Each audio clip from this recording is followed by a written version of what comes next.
नमस्ते, आप सभी को स्वागत है एक नए वीडियो में। इस वीडियो में क्लास 10th का हिंदी वर्णिका का चैप्टर 1 दही वाली मंगम्मा पाठ का सारांश बताऊंगा, जो काफी महत्वपूर्ण है।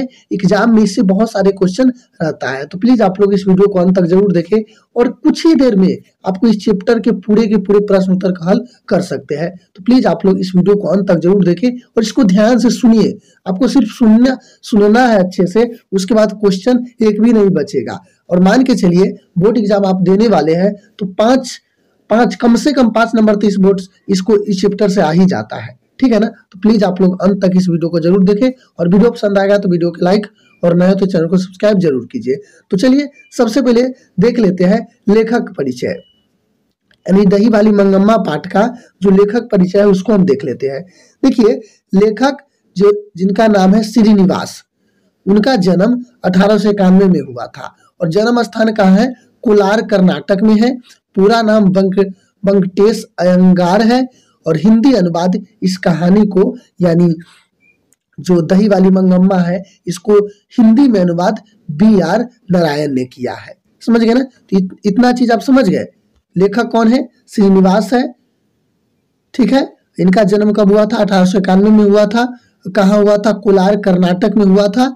और पूरा नाम क्या है? वेंकटेश अयंगार है और हिंदी अनुवाद इस पाठ को, क्योंकि कर्नाटक है वहां की भाषा है, तो इसका हिंदी में अनुवाद किसने किया था? तो BR नारायण ने किया था। कौन किया था?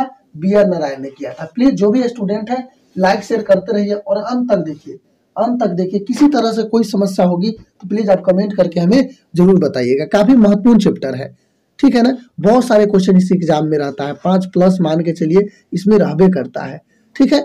तो समझ गए ना। क्वेश्चन आपको उससे पूछ देगा इसमें कि लेखक कौन था, तो श्रीनिवास, इनका जन्म कब हुआ था? 1891 में। जन्म स्थान कौन है? कोलार कर्नाटक में। पूरा नाम क्या है? वेंकटेश अयंगार और हिंदी अनुवाद किसने किया था? BR नारायण।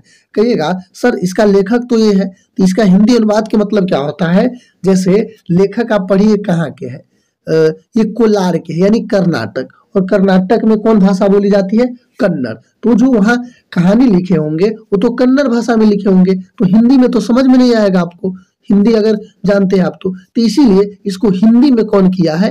BR नारायण ने। तो समझ गए ना लेखक के परिचय। चलिए एक दो क्वेश्चन इससे ही रहता है। चलिए अब आगे देखते हैं। ये बिल्कुल पूरे निचोड़ है। जैसे मान लीजिए आप दूध में से पूरे अति करने के बाद उसमें से मक्खन निकाल लेते हैं, उसी तरह से ये है, समझे ना। इस पाठ को देखिए, बिल्कुल पूरे सारांश है, निचोड़ है उस पाठ को। चलिए तो देखिए इसमें है, बेंगलोर शहर में रहने वाली एक स्त्री एक कहानी सुनाती है। यानी एक बात मैं बता देता हूं, जो लेखक की माँ है ना, वो इस कहानी के कथावाचक है। अब कथावाचक के अर्थ क्या होता है? जो इस कहानी के सुनाता है उसे हम कथावाचक कहते हैं, ठीक है ना। यानी कोई कहानी है, उस कहानी को कौन कह रहा है, उसी को हम क्या कह रहे हैं? कथावाचक। तो ये कहानी में ना, इस कहानी को जो सुनाती है वो बेंगलोर की रहने वाली एक स्त्री है, ठीक है ना। क्या है?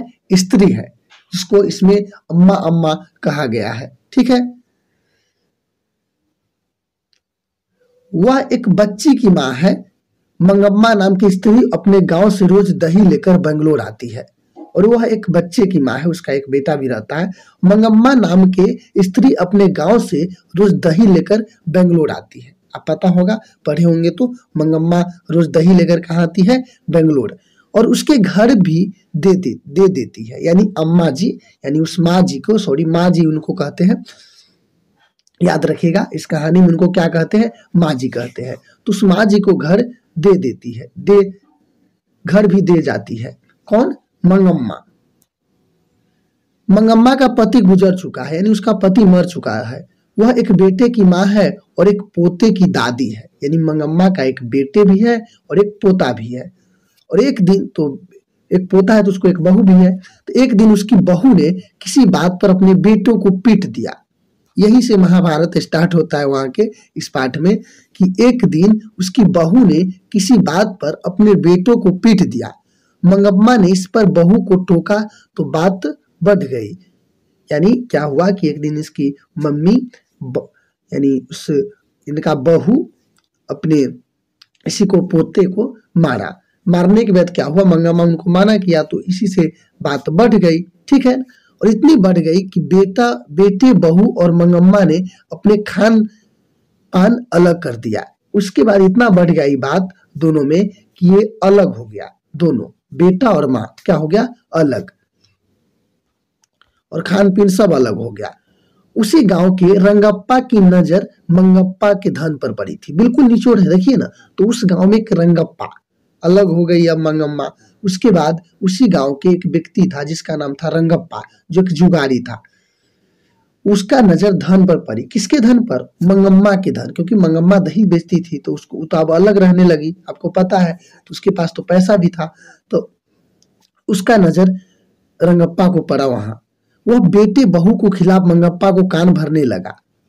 वह बेटे बहू से, ये है तुम क्या करोगी, पैसा रख के तुम्हारा बेटा अलग कर दिया, बहू अलग कर दी, तुम क्या करोगे, ये सब बोलने लगा, कान भरने लगा, चुगली करने लगा। कौन, रंगप्पा। उसने अब मंगम्मा से कर्ज के तौर पर रुपए मांगे कि तुम पैसा हमको दो, तुम रख के क्या करोगी। तो रंगप्पा गांव में बदनाम था, वही जानते हैं जो जुगाड़ी था, लंपट था, ये गांव में बदनाम था। मंगम्मा उससे डरने लगी। यानी वो कुछ व्यक्ति ऐसा होता है जिससे आपको डर लगता रहता है कि उसका नेचर ही अलग होता है। तो मंगम्मा उससे डरने लगी, पर घर में उसने यह बात न बताई। और घर में ही किसको बात बताएगी, बताइए, क्योंकि अलग रहने लगी, इसीलिए नहीं बताई। इसी बीच उसका पोता उसके साथ रहने की जिद करने लगा। और ये बात कब होती है, जब इस बात को पता चलता है मंगम्मा की बहू को, नंजम्मा को, कि मेरे सास से क्या वो रंगप्पा पैसा लेना चाहता है, ठीक है ना।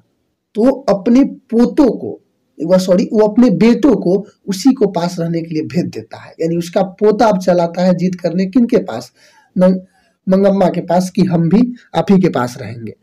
और लेकिन ये चाल किन क्या है, इनकी बहू को, बहू ही भेजती है। तो इसी बीच उनको पोता उसी के साथ रहने का जिद करने लगता है।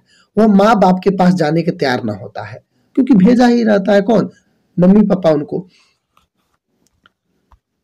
मंगम्मा इस बात से खुश थी कि बेटा नहीं सही, पोता तो उसके पास है।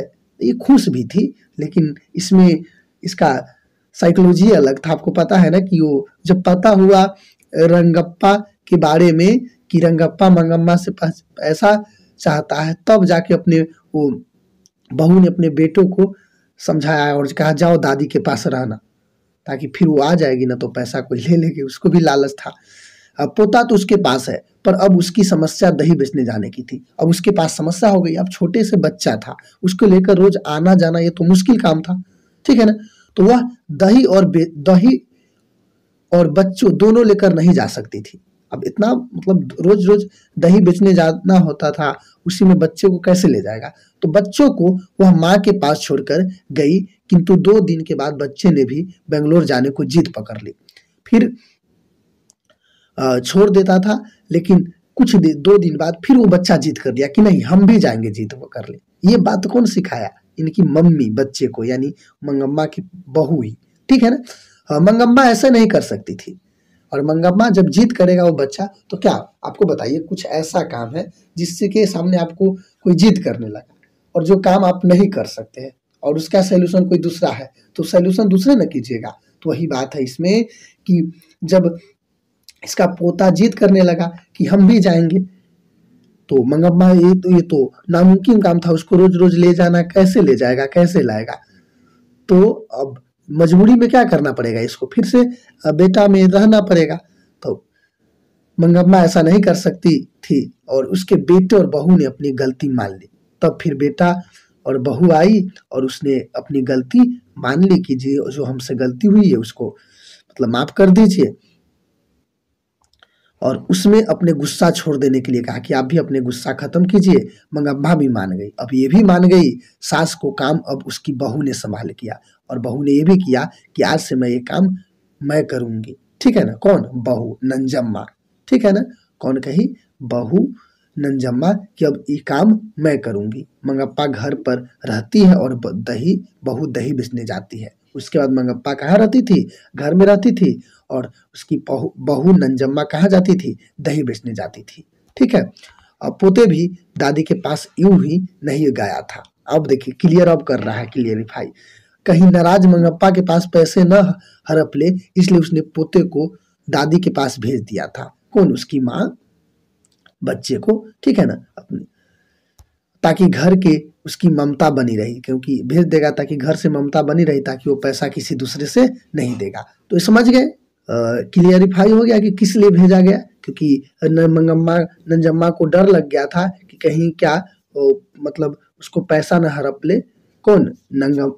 वो रंगप्पा, इसीलिए अपने बेटे और उस मंगम्मा का पोतों के उनके पास भेज दिया। ठीक है ना, सब्जेक्टिव भी क्वेश्चन बहुत सारे बन जाएगा और ऑब्जेक्टिव भी नहीं छूटेगा। और अंत में कहानीकार बताता है कि माँ, बेटे और बहू को यह कहानी केवल मंगम्मा की ने घर की नहीं बल्कि हर घर की है, और ये रियलिटी है। और ये कहानी है ना, ये अधिकार से रिलेटेड है। पुतो अपना अधिकार जमाना चाहती है और माँ अपना अधिकार जमाना चाहती है, इसीलिए है। तो अंत में लेखक बताते हैं कि कहानी केवल मंगम्मा की नहीं, हर घर की है, बल्कि हर घर की है, किसी एक घर की नहीं है। और रियलिटी में आप भी गेस कीजिए, और आप जहाँ रहते हैं देखिए, इस तरह के हमेशा हर जगह होता है। ठीक है ना, तो मुझे उम्मीद है कि यह कहानी आपको समझ में आया होगा, और समझ में आया तो वीडियो के लाइक, और नया है तो चैनल को सब्सक्राइब जरूर कीजिए। किसी तरह के कोई समस्या हो या आपको पीडीएफ वगैरह की जरूरत है तो आपको लिंक मिल जाएगा टेलीग्राम के, उस पर जाइए और मैं वहाँ आपको पीडीएफ सेंड कर दूंगा। तो चलिए, आप सभी को जुड़ने के लिए बहुत बहुत धन्यवाद। जय हिंद, जय भारत।